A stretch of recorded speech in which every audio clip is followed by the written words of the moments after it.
Hello, everybody. Welcome back to Going with the Chappells. I think this is episode 11 now. Yes. I believe so. Welcome back. Hope you've enjoyed everything you've seen so far.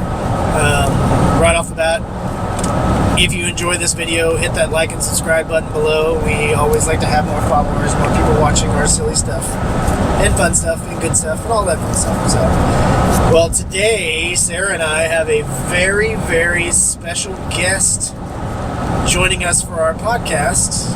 Miss Isabel Chappell is in the back seat hanging out with the dogs. She's coming with us to the big house for our Chappell family work weekend, Labor Day, woohoo! And we are so happy to have her with us, and we just wanted to kind of include her in this conversation we're having today. Well, who is she? Isabel Chappell. She's Your my cousin Chris's second oldest daughter. Okay, I don't know if I said she was your cousin. Yeah. So, we are having a discussion today about home and kind of what home means in all the different ways, right? You know, what it means to me, what it means to Sarah, what it means to Isabel, and just in general what home is defined as, I guess, for us. Right, like the feeling of home and everything. So we're going to kind of do a little bit of a round table talk and then maybe a Q&A.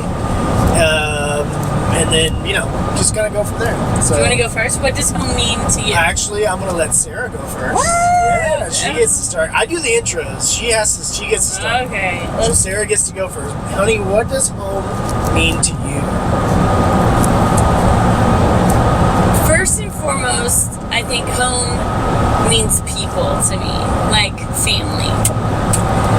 However, having been through the moves that we've just been through, there very much is a sense of place that I need to feel at home.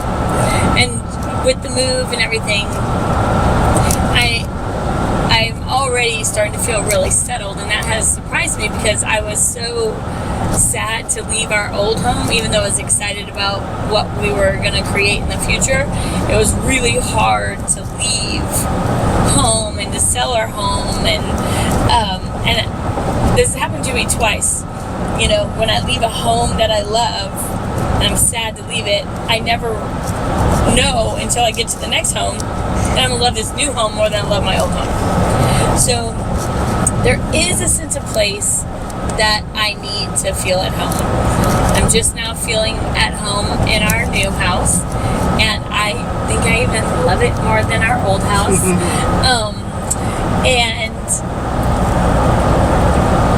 And even though there's all these things I want to do to like design it and make it more like creatively fit my own personal expressions, the feeling of it already feels like home. But then the part about people is that really why I'm creating the place of home and why I pursue that is because I want it for my people to be able to come home.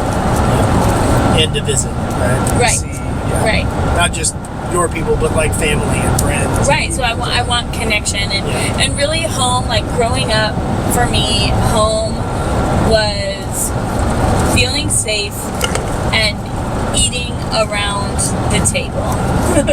Talking, visiting, eating good food around the table. Yeah. That's what felt like home for me. And what's really awesome about what she just said is that, you know, I got to experience that at her old home, family home.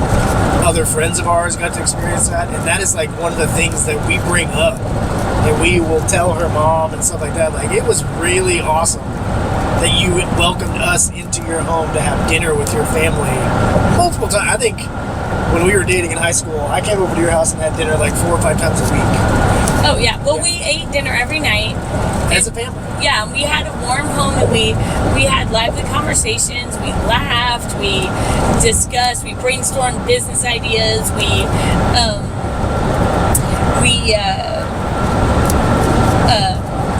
talked politics, religion, all the things they say you're not supposed to talk. We did all of that. So that was home. But then my parents were divorced, so every other weekend I would go to my dad's home, and that felt different because it wasn't where I went to school or where my friends were, but it felt familiar and home because it was still my people. So that's where I think I have that like dichotomy of like home is actually people. However, with the move and everything, I still need a familiar place. And so even living in two homes, that my dad's home also felt like home because your people are there. Yeah. So. Well, and it's Isabel, do you want to go, or do you want me to roll into my side? I can go just so I don't forget what I have in my mind.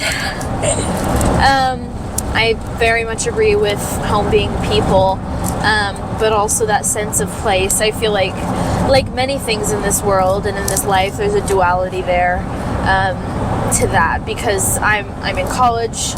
I've chosen to remain in a dorm, which is a unique choice to make. But there is a sense of home even in my dorm. And at my house, my little sister Miriam has taken my room, so I don't have a room at home. But I still feel like I'm home when I'm there with my family. And then when I come back to my dorm in College Station and at A&M also very much feels like home to me at the same time.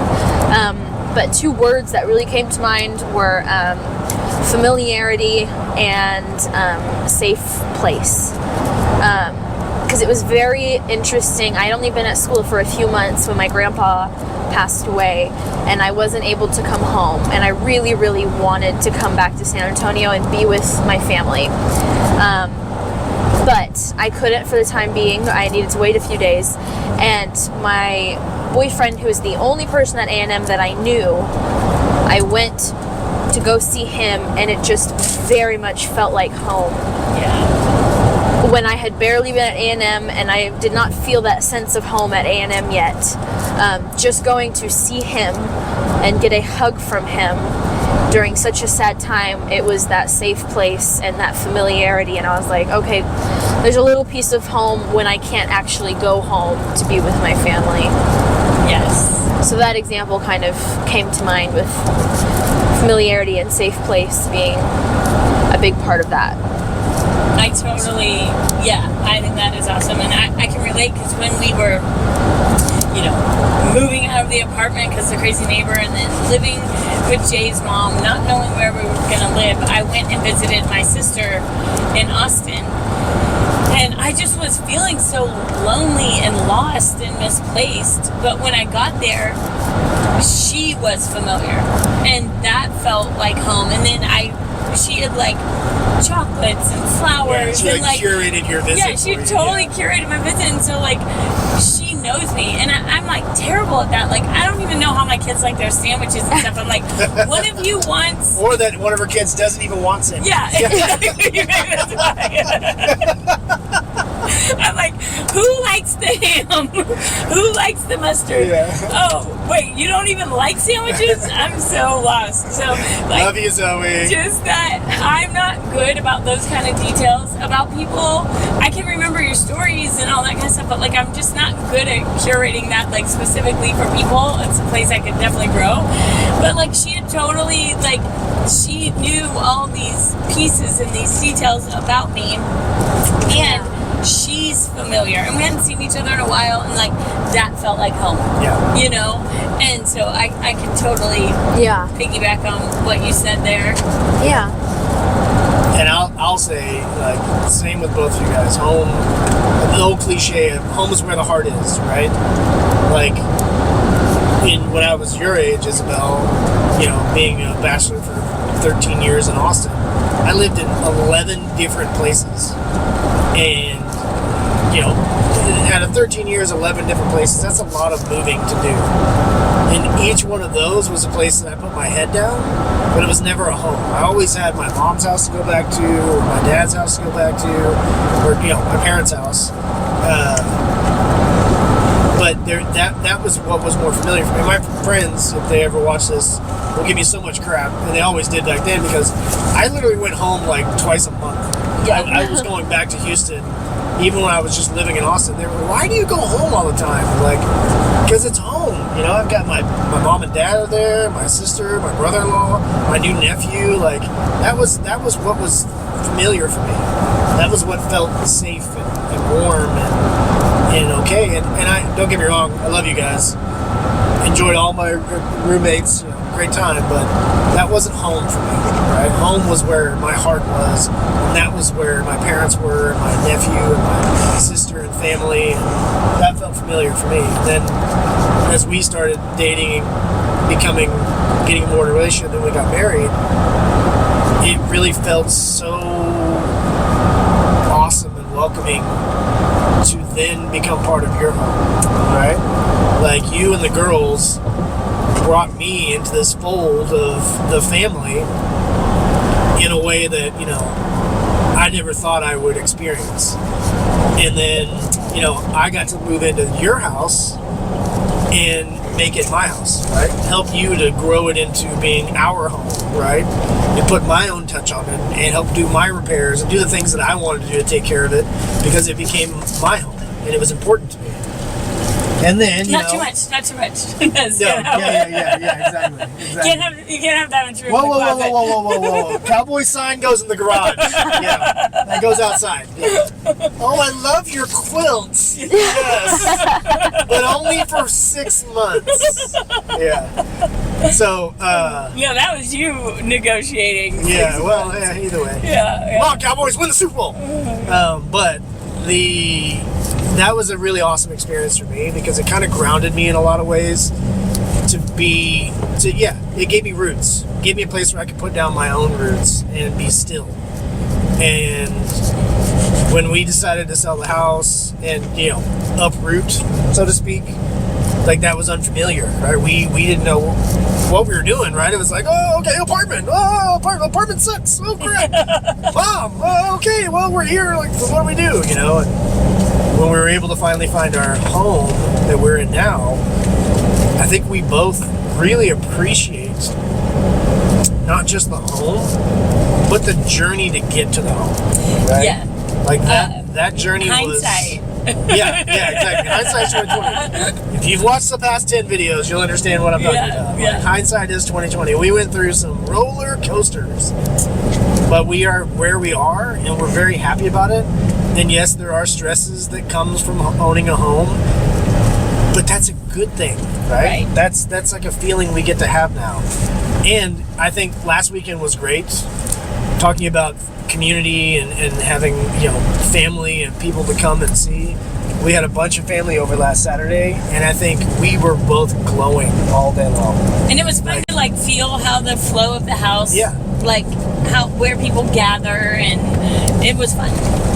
And that's the thing. We want to establish, one of the things we thought about when we were talking about this conversation is the word constant comes into play. Like, what is your constant? When you think of home, when you think of where you belong, or where your mind, body, and spirit kind of grew up and is established, what are those constants? And I think, growing up, we always had a place, where our grandparents' home was always in our lives, right? You had Joshua for your whole life. Isabel and I have had the big house, which is in Kaufman. But it's that one house that when you walk in it, it's exactly the same every time you go. Yeah. And you're familiar with it. You know all the little nooks and crannies. You know which bathroom to use, which toilet to jiggle, which bathroom not to use. How the showers work, what time you should be taking a shower. All these things that's familiar, right? And that is that. Yeah. Like, I always think of the big house. Like, that is a place that will go down in history for all of our generations of the constant. It is, even though it's an albatross and it has its own, quirks, it is going to be the thing that us, Chappells, and the people that we bring into the family will always know and remember and feel familiar in. Well, what is your experience, Isabel? Like, your feelings around the big house? Oh yeah, I would 100% agree with it feeling like a constant. I actually, in my phone, I don't remember how many years ago I did this, but I recorded the sound of me going up the back stairs. There's the creaky stairs that make the same noise every time, as far as from the bottom of the stairs to the top of the stairs and vice versa. It sounds very, particular. And I recorded it, and I remember when I listened to it, like later on in the year when I wasn't at the big house, I was just like, oh my gosh, that's so funny that I recorded that. Let me listen to it. Like I could smell it, I could see it, I like experienced it. It's almost soothing in its own way. Yeah, and it's kind of like, it's by no means a super safe house. I mean, like, no, it's the opposite of safe. it's old, it's big, it's rickety. And for some people it'd probably be a little scary. I mean, because it's so old, whether it's safety wise or whether you believe in ghosts and you know, some creepy artifacts in the house. But it's kind of like, even when somebody asked me about ghosts or something like that, I was like, big house ghosts would be very friendly, you know? It's just kind of, especially if your last name is Chappell. Especially if they're related to us. But anyway, so just, I definitely have always felt that was a constant. And you know, having so many memories, I mean, like building a home, I think it just takes so much time. And if there's some place that you've been going to since you were little, there's been a long time to build up that sense of home, so it's like more established than like any other place. Because it's been so constant. And it's generations. It is generational. I think outside looking in too, what I appreciate about it is, like, I don't know if we said this earlier, but like y'all's family built that in 1902. In 1902. So not only like you guys are different generations, and y'all have that sense of place and familiarity and constant through the big house, but literally your legacy is in that house. And you know, whether it's pictures on the wall and you know the stories of your ancestors because you gather here and you have multiple generations that talk about it, you know, like that is unique to y'all's family.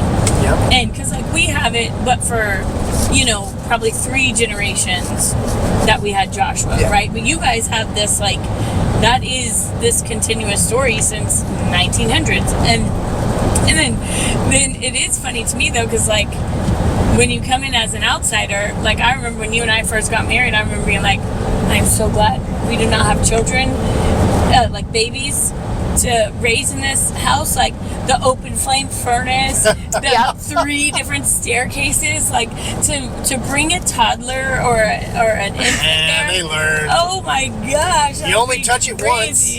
And no, you know, to have to compete for a bathtub or a shower or whatever. Like I just remember thinking, dear Lord, thank goodness.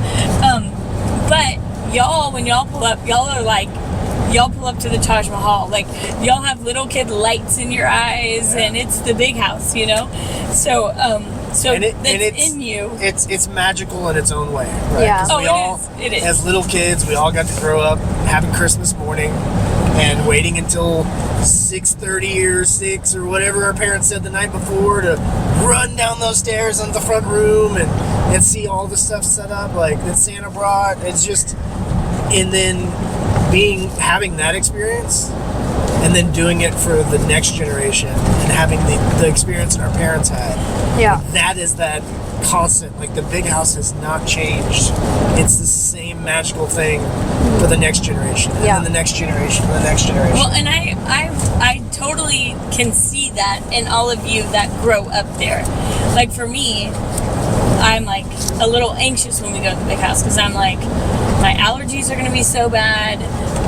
You know, it's not like a super comfortable situation for me, but what I get excited about are the people. So again, that, because I don't have the legacy, I don't have the history, I love being that with all your family and that everybody's committed to being there. So I like that part. And with that being said, we are on our way there now for Labor Day because almost every year, sometimes we take a year off, we go to the big house to work on the albatross that is the house, to repair it in some way, shape, or form, do some chores, paint columns, repair chairs, whatever we have to do.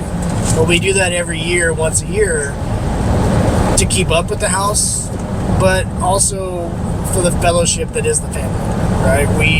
We like getting together, and on this weekend, it's a little bit more of a captive audience and we can hang out, we can eat meals together. There's not the requirement of Thanksgiving dinner or Christmas morning or any of that stuff. That sometimes it's a lot of This work. is just kind of more of a fellowship time. And I think Aunt Carol said it best earlier this week, like, Labor Day, yes, it's good for us to work, but it's also good for us to just spend quality time together. Yes. Like, be together in the house where we're not having to work at cooking or work at, putting a meal together, dinner or whatever, or gifts, things like that. So that is it's important. A tradition your family is really good at, is being committed to getting together. Yeah.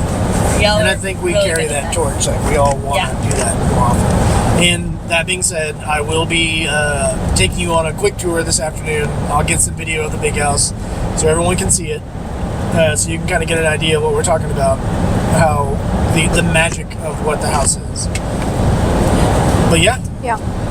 Anything else you wanted to add, Isabel? No, I'm excited to paint the columns for the 12th year in a row. Fortunately for you, we already painted the columns last time we were there last year. So this year might be a little more interior based than exterior because it's only 100 degrees outside. Sweet. Nice. Sounds good. Yeah. Well, we are glad you guys came and joined us today. We're so thankful for Isabel to be with us today. Thank you for having me. We have thoroughly enjoyed our hours of conversation we've had, and we will thoroughly enjoy the hours of conversation we'll have on the way home. Woohoo! Yes. All right, guys. We all have a fantastic afternoon, and I'll see you in a little bit for the house tour. Later.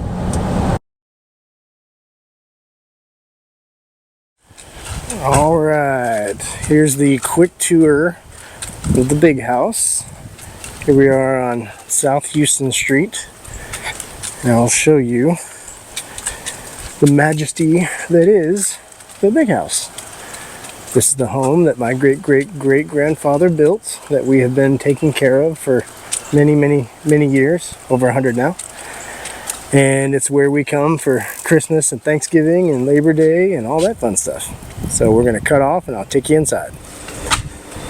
All right.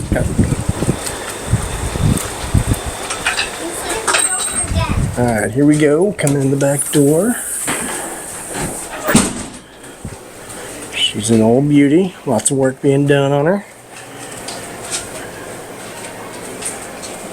Front parlor area. We're going to be doing a lot of work on some of these bedrooms soon. What's up, guys? The piano room. It's where Grandma used to play all of her tunes. Asher. This is Isabel's little brother. He's not so little though. And up here we go up the grand staircase. Back staircase. Upstairs landing. What's up, guys? Don't be embarrassed. Just showing the house off, you know.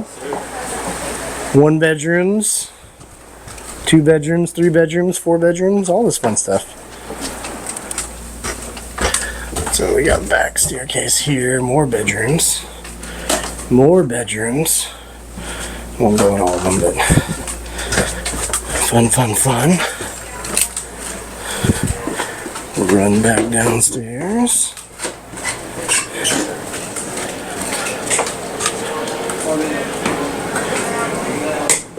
Fixing chairs. Good man, good man. Good man. Hang on 1 second. And kitchen.